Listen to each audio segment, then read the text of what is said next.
Welcome back to the channel, everyone. If you're new here, I'm Sam, and by the end of this video, I hope you'll hit that subscribe button. Let's dive into something huge, the financial shift that's putting crypto at the forefront of banking. We've been tracking how major banks are stepping into crypto, and now it's official. On the 29th, Bitcoin.com News posted a game-changing update on X. Over 5,000 banks just got the green light to enter the crypto space. Why? Because the FDIC flipped the switch. Banks can now engage with digital assets without needing prior approval. This isn't just a minor policy tweak, it's a seismic shift. After 3 years of caution, both the FDIC and the OCC are now fully aligned, accelerating crypto's integration into traditional finance. From custody solutions to stablecoins and blockchain operations, banks now have the freedom to build and innovate in the digital asset space. The FDIC and OCC are effectively drafting a new crypto rulebook. Could this be the moment the US takes the lead in the next era of financial evolution? You know, I've been vocal about banks moving on-chain and rolling out crypto services. This marks a critical push for mass adoption. And so I think if it becomes regulatory okay, which it wasn't before, and that's one of the issues, you'll see the banking system enter with, we have hundreds of patents on blockchain already. We know how to enter the field. Because once institutions enter, they'll bring millions, if not billions, of clients into the space. We're talking about a global shift, but there's still one major hurdle: regulations. Shout out to Smoke Dog, who said it best. Regulations that once held back crypto adoption are being dismantled one by one. This is the road to clarity. And he's absolutely right. We now have a full breakdown of the outdated policies that prevented banks from fully engaging with crypto. The Federal Reserve Board, FRB, OCC, and FDIC have all issued guidance revisions that are actively removing these roadblocks. But let's be clear, rescinding restrictive policies is just the first step. Achieving full regulatory clarity is the ultimate goal. And why does that matter? Because once we reach that point, institutional adoption will explode, bringing trillions of dollars on-chain, operating 24/7, year-round. I've always said regulations are the foundation of everything. Price action, project growth, adoption. It all starts with clear, supportive policies. And we're seeing momentum like never before. Over the last 3 months alone, regulatory discussions and meetings have surged. Even the SEC's crypto task force is making significant moves. The landscape is shifting fast. That brings us to Ripple and the ongoing SEC lawsuit. Shout out to Anderson for highlighting this. Many believe the case is done and dusted, but one major issue remains: institutional sales. A recent post raised an important question.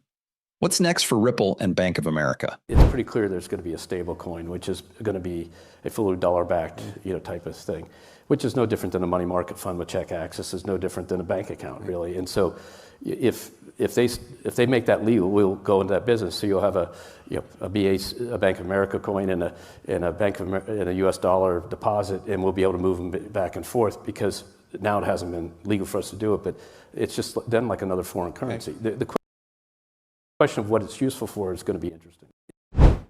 The answer? A lot. Ripple has spent years forging partnerships with top-tier financial institutions worldwide, including Bank of America. Back in April 2020, Jolie Harris, head of global banking at BofA, confirmed the bank's partnership with Ripple, placing it alongside Swift as a key player in their strategy. And at Ripple Swell 2022, CEO Brad Garlinghouse hinted that BofA would gain a competitive edge by adopting Ripple's on-demand liquidity, ODL, once the lawsuit was settled.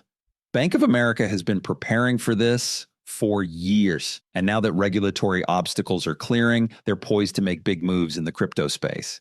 There's even speculation that they could launch a USD-pegged stablecoin once lawmakers finalize legislation. A bank-backed stablecoin that could change the game. Stablecoins are a key entry point for banks, and we're already seeing major institutions like Societe Generale launch stablecoins on public blockchains, including the XRP ledger.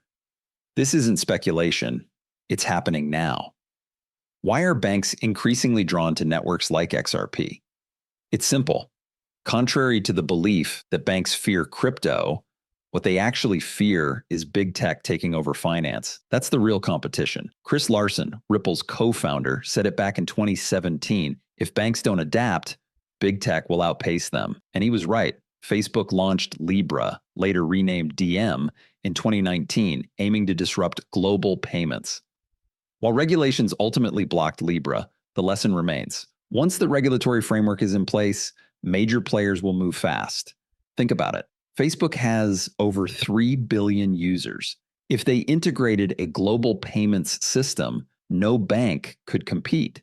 Even Elon Musk has stated that X, formerly Twitter, could eventually handle half of the world's financial transactions. Banks see the writing on the wall. That's why they have no choice but to integrate crypto. Now, could banks just create private blockchains and bypass public networks? Theoretically, yes. But there's a major flaw: liquidity. Private systems have limited participants, which means limited liquidity. And liquidity is everything in financial markets. Public chains like the XRP ledger provide a solution banks can't ignore. This is the bigger picture that many overlook. The future isn't about replacing the system. It's about evolving it from within. Regulated crypto firms are building the bridge between traditional finance and digital assets, ensuring an open and transparent system that benefits everyone. But as far as what is the bank's motivation, I think the banks have understood that cross-border payments are it's a broken system today. And if you look at, global commerce is increasing, obviously, like this. Correspondent banking, which is the way the old system worked, SWIFT and correspondent banking is the way that the system works today. It's actually decreasing. So banks are pulling back from particularly exotic corridors where there's too much regulatory burden. ILP solves all that, right? Because you don't have to have a presence in each market. Again, reach is commoditized, right? So I think banks have understood that it's a broken system, needs to be fixed. And if they don't fix it, right now I'd say banks are well positioned, but the big 8 are going to eat their lunch. The big 8 being, Alibaba, Baidu, Tencent, Apple, Amazon, Google, Facebook. They are getting in the payments, and it will take them a while because they're not regulated entities, but you can't stop that. But I think the banks understand that, and there's a lot of movement going on right now in 17 and getting into next year as well. Cool. Thanks. Now, on top of that, if we actually go over here, this is Elon Musk also talking about, X. Check it out. If done right, the X would serve people's financial needs to such a degree that over time it would become, I don't know, maybe half of the global financial system. If done right. The bottom line, regulations are the key that will unlock mass adoption. One big player, whether it's Facebook, X, or a major bank, could bring billions of users into crypto overnight.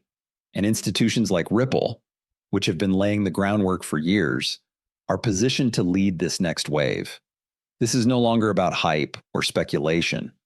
It's about transformation. Institutional adoption is happening. Tokenization is happening. And it's not just about banks getting involved. It's about a complete financial shift. If you enjoyed this deep dive, be sure to like, subscribe, and turn on notifications for more updates. And if you want even more insights, follow me on X. The link is in the description. That's it for today. This has been Sam. Thanks for watching, and peace out.